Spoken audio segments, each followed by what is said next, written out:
Hello, welcome back to this week's episode of Closed by Mo. My name is Mohammed. You can call me Mo. I'm hopefully your favorite YouTube host on most things real estate. In this week's episode, we're going to talk a little bit more about the commercial side of things, specifically something that might be very important to know, especially if you're opening your very first location. And I mean physical location, so you already have a business and you're scouting out different spaces for you to lease out. Now, it's already difficult enough as it is, to be able to lease out a new commercial space as a first-time business owner or first-time business overall because you don't have that business credit or financial history. However, there are things that you could do to potentially protect yourself in the commercial lease because a lot of commercial leases typically start out anywhere from 3 to 5 years at the low end and can go from 10 to 20 years on the higher end. Now, without further ado, let's jump right into something that's very important to keep in mind when you're negotiating commercial leases.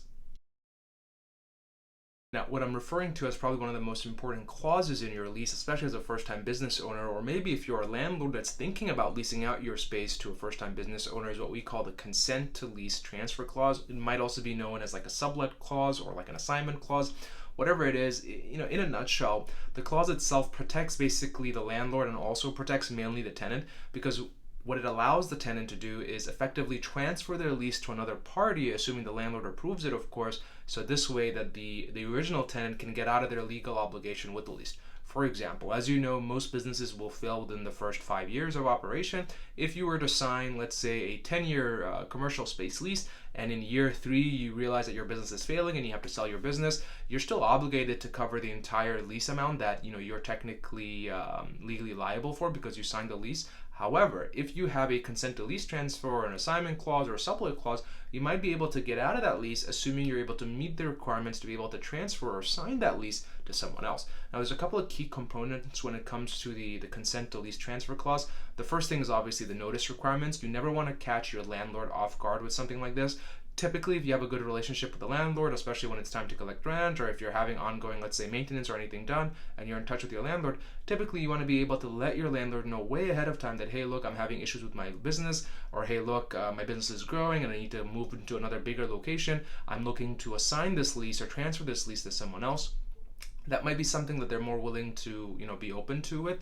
Typically, though, larger landlords will want everything ironclad in the lease when you're signing or right before you're signing. They don't want any kind of, random incidents or anything popping up in the specific duration of the lease. But then again, typically big landlords won't, usually lease out their spaces to new and, emerging businesses. Of course, another key component is that this is entirely up to the landlord's discretion. So it's up to them if they want to really include this in their commercial lease or not. Again, this is a bargaining chip, right? You might say, okay, Mr. or Mrs. Landlord, I'll be more than willing to pay a little bit higher than market rent if you let me keep this clause within the lease itself. Again, it's a push and a pull. Don't expect to always be take.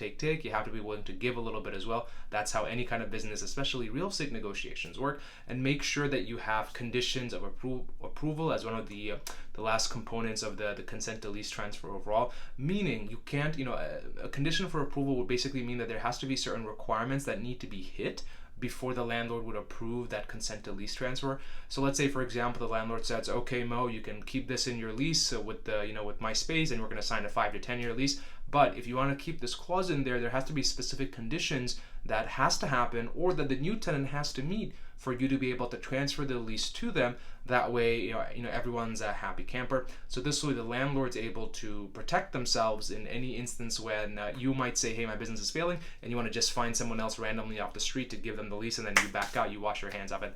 That's not the way that works. Obviously, what's important for the landlord is the fact that this protects their property's best interest. So if they have like a large strip mall, for example, and they have 10 tenants and one of them is you and your business fails, God forbid, they don't want to, they don't want to have like an eyesore of a spot there. They don't want a big sign that says going out of business, or like a vacant spot sitting empty. That affects detrimentally their property's value in terms of numbers, and also the overall aesthetics and traffic flow and all those things that sort of have a ripple effect whenever a tenant goes out of business or a tenant leaves a big vacant spot. So obviously for the landlord, there's a vested interest in making sure that something like this is included, but you have to ensure from the landlord's perspective that you are complying with the original lease terms, and that if there's any changes that have to have happened, that those conditions have been approved by all parties involved, including the new potential tenant that might be taking over your original lease. Now, what's important for the tenant themselves is that this is really good for business flexibility, Again, like I mentioned, most businesses will fail in the first couple of years. So if you have like an assignment clause or a sublet clause, or in this case like a consent to lease transfer clause in your lease, that is extra protection for you, because God forbid your business were to fail or you have to move out of the space, you might be able to assign that lease to anyone else and basically wash your hands a little bit of it, assuming you meet the conditions that the landlord has set forth, or the conditions that both you and the landlord have agreed upon. And obviously this will mitigate your liability, like I sort of mentioned. In terms of the actual terms of the lease transfer clause, you want to make sure you have a very clear, defined process. Again, I keep repeating this because you don't want to be in a scenario where you just tell the landlord, hey, I can't have this space anymore because I'm closing, or I'm going out of business, or my business is growing so much I need to move to another location. Here's another ABC tenant, whatever it is. That's not the way that's going to work. And any smart landlord, even if I was representing them, I would tell them, hey, you have to make sure you put conditions in that, and you have to have a clear, defined process, because we don't want any random Joe Blow coming in off the street taking over the lease who may or may not cause headaches, or who may or may not clash with the other tenants or their leases in that particular property itself. Obviously, you have to have reasonable consent standards, that everyone themselves are approving this lease transfer. You can't just say as a tenant that, okay, look, my business is going out of business, should I say, or you need another space, and you immediately just find someone else. Everyone has to consent to this. This can't just be something totally random. One thing I would definitely advise new businesses is, especially because I see a lot of people making this mistake, and I've made this mistake too, hire legal counsel. Pay the few dollars, whatever it is, a few $1,000s up front, because an attorney will be able to review everything for you and make sure that you're protecting yourself to the best of their ability before you sign on anything super long term.